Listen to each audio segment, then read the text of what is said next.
সেই জন্য আমি সবসময় বলি যে দেশের বেগম খালেদা জিয়া হচ্ছেন এই দেশের প্রথম নারী মুক্তিযোদ্ধা।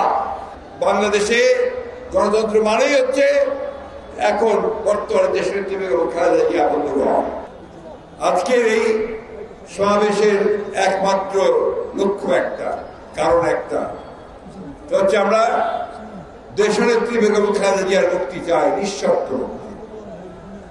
কারণ দেশনেত্রী বেগম খালেদা জিয়া এই দেশের মানুষের সেই নেতা যিনি তার সারাটা জীবন এই জনগণের পাশে দাঁড়িয়ে থেকে সংগ্রাম করেছেন। 1971 সালে যখন দেশের স্বাধীনতা ঘোষণা করেছিলেন শহীদ প্রেসিডেন্ট জিয়াউর রহমান, সেই দিন সেই রাতে সেই চট্টগ্রামের সেনানিবাসে দেশনেত্রী বেগম খালেদা জিয়াকে যখন সৈনিকেরা এসে জিজ্ঞেস করেছিল যে আমাদেরকে পাকিস্তান অধিনায়ক অস্ত্র সমর্পণ করতে বলছে, আমরা কি করব? তখন শহীদ জিয়া ছিলেন বাইরে। তিনি বলেছিলেন তোমাদের অধিনায়ক না আসা পর্যন্ত তোমরা আত্মসমর্পণ করবে না, আত্মসমর্পণ করবে না।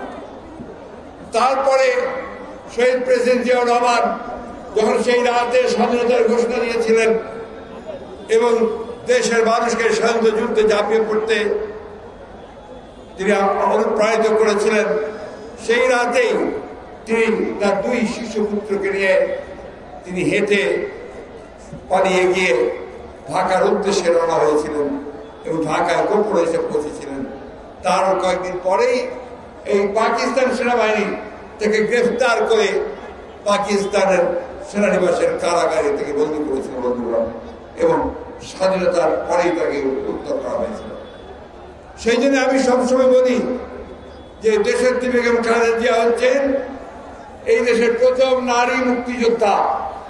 একদিকে শহীদ জিয়া ছিলেন স্বাধীনতার ঘোষক, অন্যদিকে এই নেত্রী তিনি সেদিন সেই যুদ্ধ ঘোষণার সঙ্গে একাত্মতা ঘোষণা করে সন্তানদেরকে নিয়ে যখন গ্রেপ্তার হয়েছিলেন পাকিস্তান কারাগারে, তখন থেকে তিনি মুক্তিযুদ্ধে শহীদ হয়েছিলেন।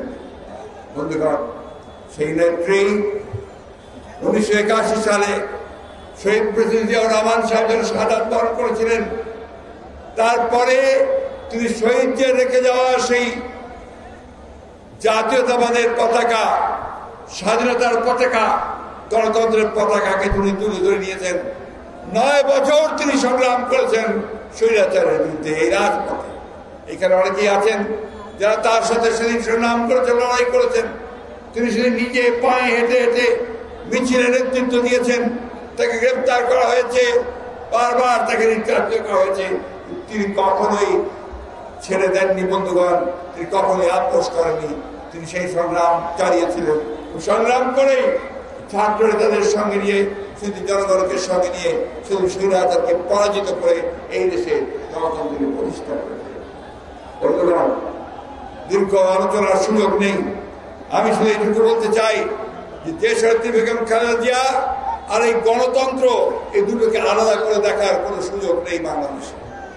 বাংলাদেশে গণতন্ত্র মানেই হচ্ছে এখন বর্তমানে দেশনেত্রী বেগম খালেদা জিয়া। বন্ধুগণ,